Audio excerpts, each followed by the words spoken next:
Chapter 1. The Light That Governs the Universe.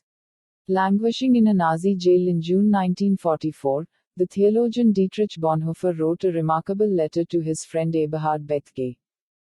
It is a haunting document, not only because Bonhoeffer would never live to flesh out his ideas, he would be hanged by his captors in April 1945, but also because, more than 60 years later, religion has not managed to solve, or frequently even face, the problem he sketched out. He writes, "Man has learned to deal with himself in all questions of importance without recourse to the working hypothesis, called God. In questions of science, art, and ethics, this has become an understood thing at which one now hardly dares tilt. But for the last 100 years or so, it has also become increasingly true of religious questions. It is becoming evident that everything gets along without God.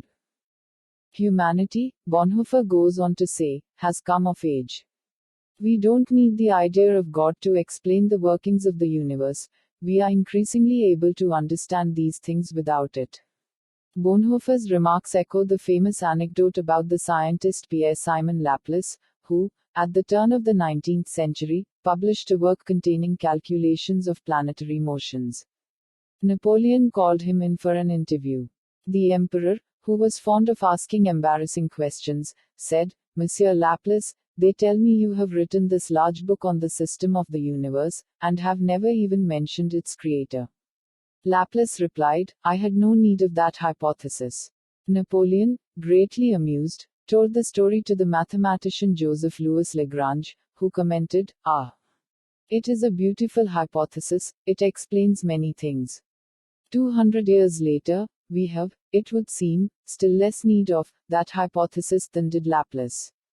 Science has closed up more and more of the causal gaps that divinities once had to fill. Unlike the ancients, we do not have to posit a hand of God that keeps the planets in their courses. Nor do we need a God to explain the origins of the cosmos or, very likely, of life. If there is an intelligence responsible for the universe, it is not the craftsman offered by conventional religion. Can we, then, jettison the idea of God, or, with Lagrange, shall we keep it not for its explanatory force but for its beauty? Merely posing such a question will look like arrogance to the believer. Who are we to say we can take or leave the supreme ruler of the universe? It is not for us to decide such things, it is blasphemous to contemplate them. In any event, we have other needs for the idea of God. In 1788, Immanuel Kant wrote, "Two things fill the mind with ever new and increasing admiration and awe, the more often and steadily we reflect upon them, the starry heavens above me and the moral law within me." Even if we have no more need of God to account for the starry heavens, don't we still require His services as the guarantor of the moral law within?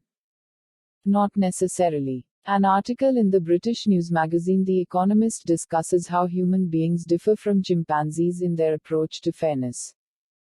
Scientists tested this by means of the ultimatum game, in which there are two players, a proposer and a responder. They have to divide a quantity of some good, which could be anything from cash to chocolates. The proposer chooses how much will go to him and how much to the responder. The responder has no choice but to take or leave the offer, hence the name of the game. One might expect that the responder would accept any offer, no matter how small. After all, even a tiny portion of the good is better than nothing. And in fact, that's what chimps do. But humans don't. Human responders have been repeatedly shown to reject any offer smaller than 20%, even though it's to their disadvantage to do so. The refusal is presumably intended to punish the proposer for his greed. In this way, chimpanzees turn out to be more rational economic agents than humans, who will walk away from an offer they deem unfair. And yet, The Economist points out, a number of researchers in the field of human evolution think that a sense of fairness, and a willingness to punish the unfair even at some cost to oneself, is humanity's killer app. It is what allows large social groups to form. Chimps are willing to punish actual thieves, but not perpetrators of unfairness. It seems that, the more sophisticated idea of fair shares, which underpins collaborative behavior, appeared in the hominid line only after the ancestors of the two species split from one another. An impressive finding, but also a dismaying one. The moral order within is considerably less magisterial when viewed as a genetic glitch that happens to foster large-scale collective efforts. It's somewhat deflating to see our higher moral impulses as the operation of selfish genes rather than as the law of God imprinted on our hearts. Of course, as the more exuberant defenders of scientific humanism emphasize, we don't have to find these discoveries deflating. They are triumphs of the human mind. They mean that we understand the world, at least the visible world, in new and astonishing ways. And in fact, we would probably be far more inclined to exult in our advances if they did not point to a grim conclusion that the universe is blind and mechanical, we are infinitely small and alone in it, and our existence has no meaning. Most theologians balk and wince when confronted with this possibility. Bonhoeffer does not. He is not afraid to ask the final, most dreadful question. Even though there has been surrender on all secular problems, there still remain the so-called ultimate questions, death, guilt, to which only God can give an answer, and because of which we need God and the church and the pastor. So we live, in some degree, on these ultimate questions of humanity. But what if one day they no longer exist as such, if they too can be answered, without God? Bonhoeffer showed no more courage, I believe, in resisting the Third Reich, for which he had been imprisoned, than he did in facing this issue. Of course, it's one thing to pose such questions and quite another thing to answer them, and this Bonhoeffer fails to do. The letter trails off into theological niceties, which were no doubt interesting to his correspondent but seem irrelevant to the subject he has just raised. Another letter, written a month later, takes up the theme again. We cannot be honest unless we recognize that we have to live in the world et si Deus non daretur, even if God were not given to us. And this is just what we do recognize before God. The God who lets us live in the world without the working hypothesis of God is the God before whom we stand continually. Before God and with God we live without God. God lets himself be pushed out of the world onto the cross. He is weak and powerless in the world, and that is precisely the way, the only way, in which he is with us and helps us. This passage combines two of the most distinctive aspects of Christianity through the centuries. On the one hand, for all its sins and enormities, Christianity has on countless occasions shown a relentless moral courage in embracing the suffering of the world, in feeding the poor, caring for the sick, and, like Bonhoeffer himself, opposing injustice. In this way, as Bonhoeffer might say, Christianity is with us and helps us. Alongside this formidable moral courage, on the other hand, we find a tremendous intellectual timidity and recalcitrance. It is simply unconvincing to say, the God who lets us live in the world without the working hypothesis of God is the God before whom we stand continually. What does this mean? That we are supposed to believe in God because, in some mysterious and paradoxical way, we do not believe in Him. This is a common tactic in Christianity, which has often taken refuge in paradox when it has found itself trapped in logical impossibilities. The most famous example is a remark by the Church Father Tertullian about the crucifixion of the Son of God. Process credibile est, quia ineptum est, it is by all means to be believed because it is absurd. For many centuries this approach worked, largely thanks to the emotional appeal, and political might of Christianity rather than because of its innate plausibility, but as an answer to today's questions, it is not very helpful. Bonhoeffer, facing the Nazi hangman, may have found solace in reflecting that God is asking us to live in a world in which we cannot believe in God. This is an impressive feat, but it does not necessarily enable us to take the same comfort. Someone might object that this attitude is too rationalistic, that it doesn't do adequate justice to the mystery of the universe. Certainly there are genuine mysteries and paradoxes, and ignoring or denying them in some rationalistic fashion is mistaken. But this does not mean that one can evade every dilemma simply by calling it a paradox. Even Zen monks don't attempt to apply their koans outside the monastery. Christianity consequently has made a habit of evading its own contradictions. Ironically, its great enemy, scientism, has done the same thing. Scientism, as I am using the term, is not science as such, which is a methodology rather than an ideology, but rather a pseudo-religion that has set up science as its god. Like conventional Christianity, scientism has its own baggage to hide and its own screen behind which it tries to stash this baggage. In the case of scientism, the baggage has to do with purpose, intent, and design in the universe. The screen it uses is blind chance and randomness. Let's look at one of the more recent statements of this perspective, by the philosopher Daniel Dennett. Summarizing his refutation of the argument from design, the idea, first formulated by William Paley in his 1802 book Natural Theology, that the universe is so complex and intricate that it must have had a supremely intelligent designer, Dennett contends.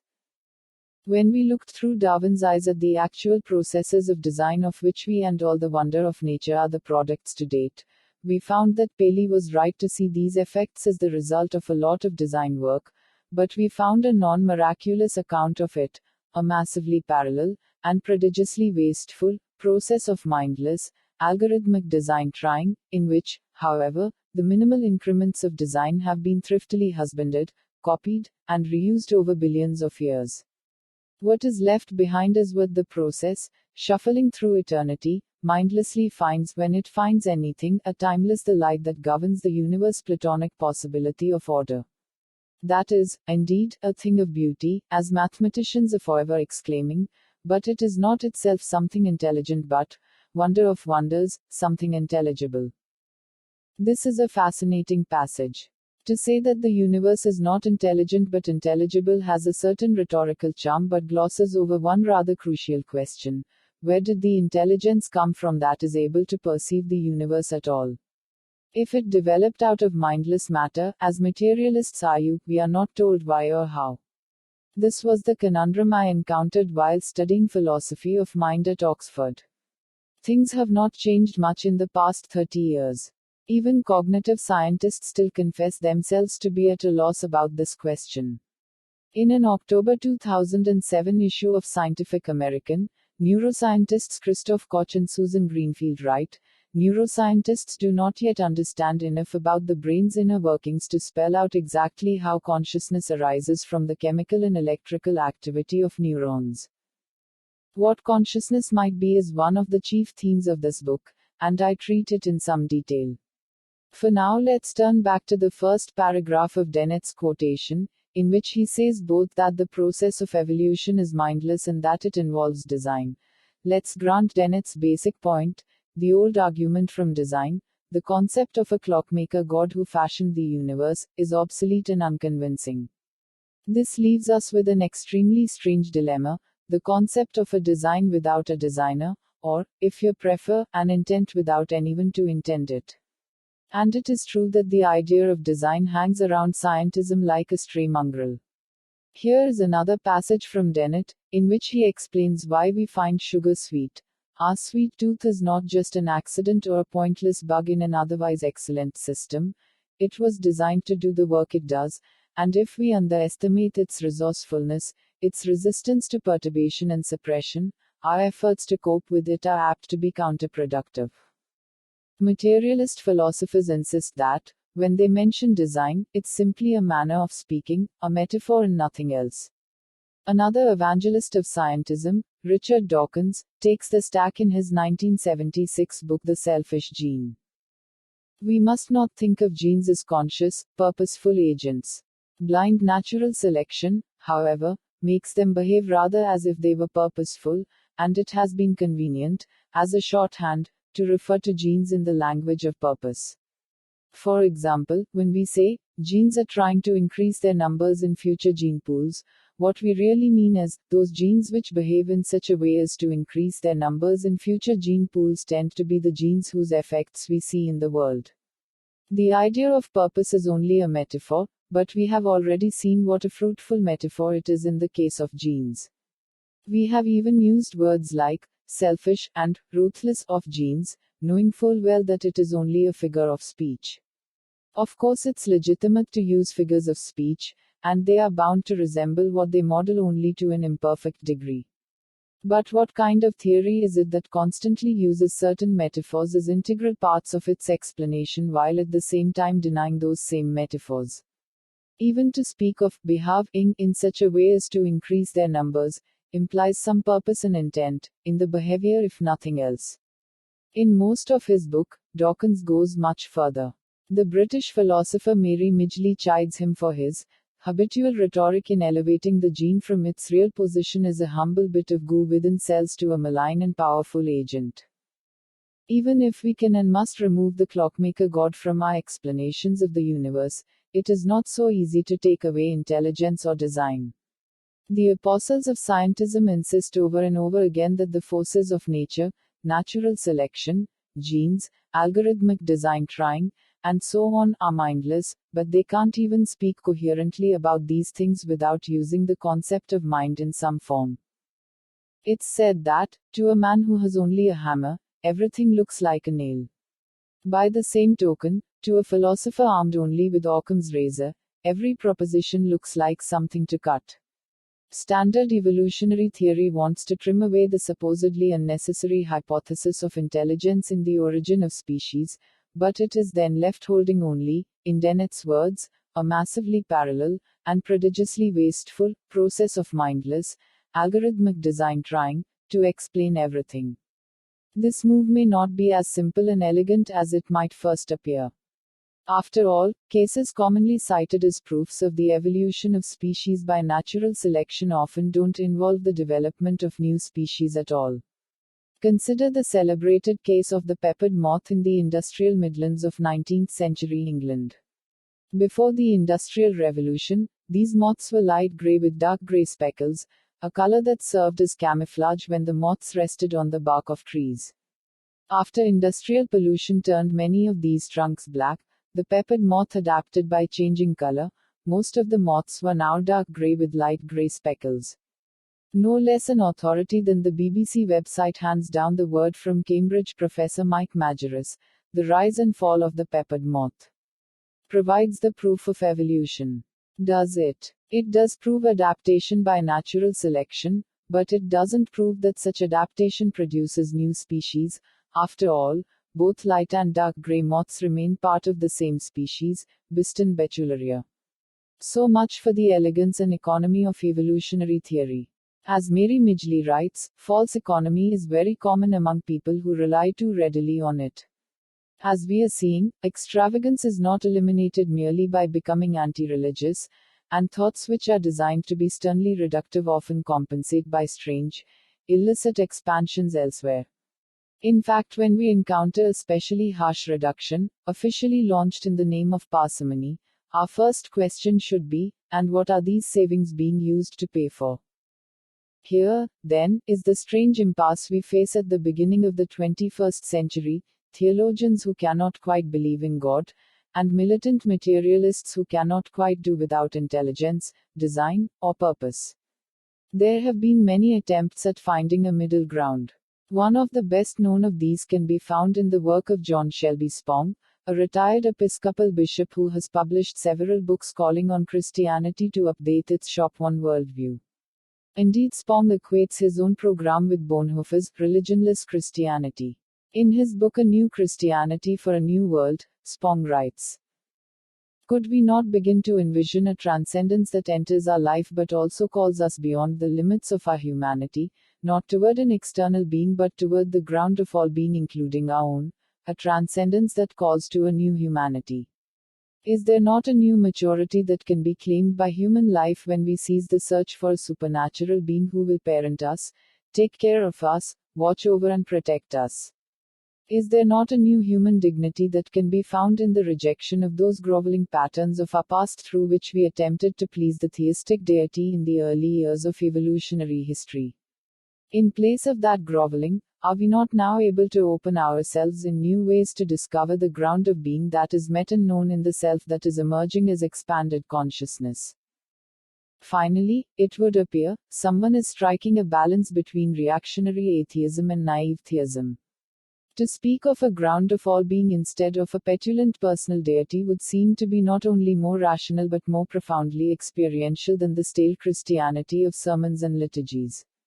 Such classics as William James's Varieties of Religious Experience, Evelyn Underhill's Mysticism, and Aldous Huxley's Perennial Philosophy offer many testimonies to the profound truth of this ground as witnessed and felt by the great mystics of all ages. Nor are these experiences confined to believers. The British philosopher A.J. Ayer, the doyen of logical positivism, was such a relentless atheist that the novelist W. Somerset Maugham in his last days summoned Ayer to reassure him that there was no life after death. In a London hospital in 1988, Ayer's heart stopped for 4 minutes. In that time, he later wrote, he saw a red light and became aware that this light was responsible for the government of the universe. The experience did not change his atheism, but slightly weakened my conviction that my genuine death, which is due fairly soon, will be the end of me, though I continue to hope it will be. Ayer did in fact die a year later. Even if we attempt to view God impersonally, as the ground of all being or the light that governs the universe, the matter is not quite so simple. The human race does more things before its gods than merely grovel. For those who believe in Him, God is an ever-present support, a shelter in times of trouble, an eternal rock in which we can hide ourselves. The hymn books and psalters offer us countless images. Curiously, the human race needs God in this sense more than it ever has. In the old cosmologies, the cosmos was small and man loomed large in it. Today we can no longer take pride in our own centrality. Feeling more alone and helpless in the universe, we are consequently more in need of a loving entity who will watch over us. An impersonal ground of all being will not give us this comfort. A still more perplexing problem with a religion centered on a ground of all being is that it does not answer scientific objections any better than does the notion of a personal God. After all, if we can explain the workings of the universe without a divine craftsman, we can do so equally well without a ground of all being. There is no place for either one in the allegedly flawless causal chain of the universe. Although the experience of this ground by mystics, visionaries, and even atheists constitutes strong evidence for its existence, this evidence is necessarily anecdotal, and science has complacently ignored it, or has attempted to explain it away reductionistically as merely a change in brain states. Here lies the postmodern discomfort. At the dawn of the third millennium, religion, science, philosophy, and mysticism remain a hopelessly jumbled patchwork that no one can fit together. The solution has been attempted so often, with such inadequate results, that it seems presumptuous to try again. And yet I think an answer is possible. Like most good solutions to apparently complex quandaries, it is both self-consistent and comparatively simple. It does not do violence to the findings of science, and I believe that, if it is taken up to a certain point, even the most strident materialists may find it acceptable. Taken beyond this point, it offers a way of approaching a great deal of experience that science does not want to bother with. If this solution had, like Athena, sprung solely out of my own head, one might have reason to be suspicious of it. But I believe it is implicit, and sometimes explicit, in the mystical and esoteric traditions of the world, which are remarkably similar for being so far-flung. What I propose is not so much a radical new theory as a fresh perspective based on some extremely ancient traditions. I have proposed aspects of this view in my previous books, but it is necessary to flesh it out further in order to apply it more broadly. The central concept in any portrait of an intelligible universe is consciousness. And yet consciousness is not easy to define. As we've already seen, it's an entity elusive even to neurologists, who have been poking and prodding the brain for decades. Philosophers do know better. You can read any number of books purportedly explaining consciousness and come away scarcely any better informed. Practically all the current discussion of the topic amounts to a sort of evasion, saying that the brain affects consciousness, a fact that was discussed as far back as 400 BC, in On the Sacred Disease, the Hippocratic treatise on epilepsy. But how the brain produces consciousness, what philosophers call the mind-brain problem, or the mind-body problem, remains as opaque as ever. The philosopher Colin McGinn has even argued that the problem of consciousness is fundamentally insoluble, leading some of his critics to deride him for his Mysterianism. And I'm speaking here purely in terms of human consciousness. How this might relate to non-human consciousness, divine or otherwise, is even more puzzling. Let me begin, then, by proposing an extremely simple but extremely fertile definition. Consciousness is that which relates self and other. In terms of human cognition, this seems obvious. The sense of a self, and I present here versus another present there, is central to the concept of consciousness. Knowing that I am present in my study, sitting at a desk in front of a computer, is essential to my being conscious here and now. If I were utterly oblivious to these things, I could not be said to be conscious at all, as, for example, during a state of dreamless sleep. As soon as we've said this much, however, we realize that consciousness admits any number of degrees and gradations. While dreaming, you are not aware of the physical world, but some awareness still remains. There is the self that is a character in the dream, set off against other characters and settings and objects that also appear. This is not waking consciousness, but still it is consciousness of a kind. If we go further into dreamless sleep, there is apparently no consciousness of any kind, and yet below the surface the distinction of self and other does remain. After all, one of the most universally prescribed remedies for illness is sleep. Sleep, even and perhaps especially in its dreamless form, helps the self of the body fight off the other of the pathogens. We can go further. Anyone with even the slightest experience of animals knows that they too are capable of relating self and other. Dogs and cats can't reason except in the most rudimentary sense, and yet they have emotional lives that are enough like our own to be more or less understandable. Can we, then, say they are conscious, not as we are, but conscious nonetheless? Or should we say, with Descartes, that they are mere automatons? Not many thinkers have wanted to agree with the great philosopher on this point. What about more primitive creatures, going down as far as plants and even protozoans? We may be fairly sure that they don't engage in Cartesian introspections, but their fierce attachment to life, to perpetuating their own existence, indicates that they too have some sense of themselves over and against an external world. As we have already learned from Richard Dawkins, one could make the same argument about the naked genes themselves. Like so many of the discoveries of the past few centuries, these insights seem to erode the human sense of uniqueness and privilege in being the sole possessor of the magnificent gift called consciousness, but there are some consolations. The problem of human consciousness becomes less confounding if we see it not as something sprung mysteriously out of nowhere but rather as a stage on a continuum.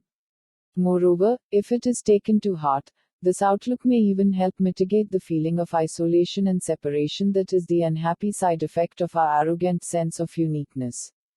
Where, then, do we draw the line?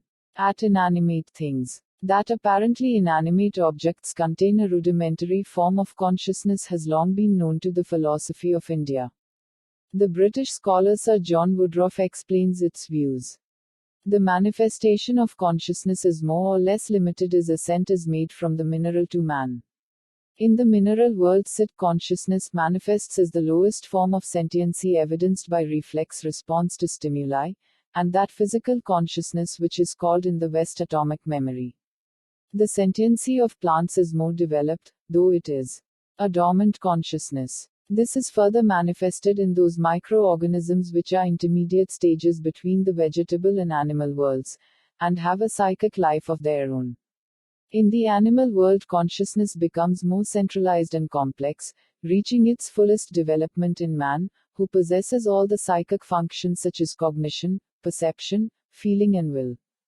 Behind all these particular changing forms of sentiency or consciousness is the one formless, changeless sit as it is in itself. This ostensibly Eastern idea appears in the West as well, sometimes in unexpected places. Here is an excerpt from an 1890 interview with Thomas Edison by George Parsons Lathrop. "I do not believe," Edison said, "that matter is inert, acted upon by an outside force. To me it seems that every atom is possessed by a certain amount of primitive intelligence. Look at the thousands of ways in which atoms of hydrogen combine with those of other elements, forming the most diverse substances. Do you mean to say that they do this without intelligence? Gathered together in certain forms, the atoms constitute animals of the lower orders. Finally, they combine in man, who represents the total intelligence of all the atoms. But where does this intelligence come from originally? I asked. From some power greater than ourselves.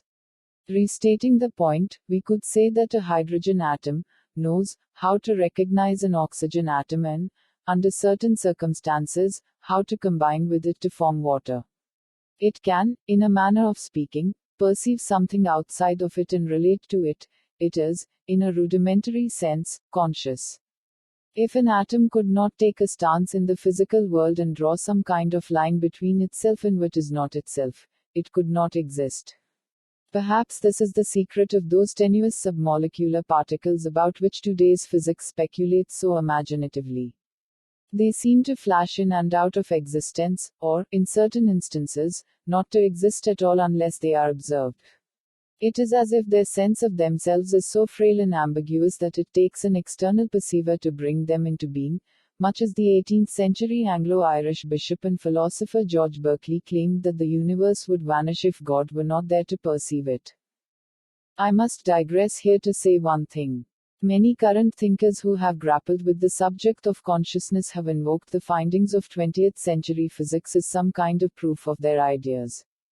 I don't intend to do this myself. I'm not trying to make grandiose claims about quantum consciousness or anything of that sort. Several years ago, interviewing Larry Dossey, MD, author of Healing Words and Space, Time, and Medicine, I asked him about the relation of consciousness to quantum physics. He replied, "My verdict is out. I often refer to quantum theories, not because they're going to give us an explanation for what happens at the human level, but simply because they provide a kind of permission to think about non-locality in the first place. It could be that something here might explain how distant effects of consciousness work, we just don't know. But I object to people talking about quantum psychology, quantum prayer, quantum spirituality. We are dragooned with the quantum metaphor. And most people do not use it as a metaphor but think it's much more than that. I personally don't believe it is. It may turn out that way, but we're a long way from that now."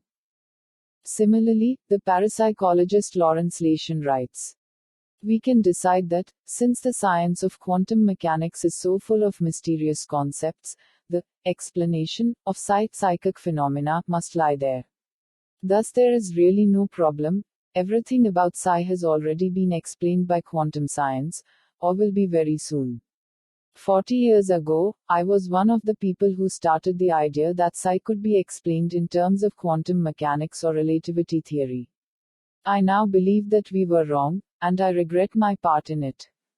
Dignity, love, loyalty, awe, and psi must be dealt with on their own terms in a science built on these observables, not one built on the observables of subatomic particles." Dossey's and Lashen's points are important and often overlooked. The human mind forges many chains for its own enslavement. These include metaphors that have overstepped their proper bounds. Scientific discoveries as proofs of spiritual truth seem to be among the most common form of this abuse at present. To say what I am saying here, on the other hand, does not rely on the truths of a particular scientific worldview, Newtonian, Einsteinian, or any other. After all, to speak of an object of any kind is to delineate it from the background of the rest of the world, to set it off as itself and not something other.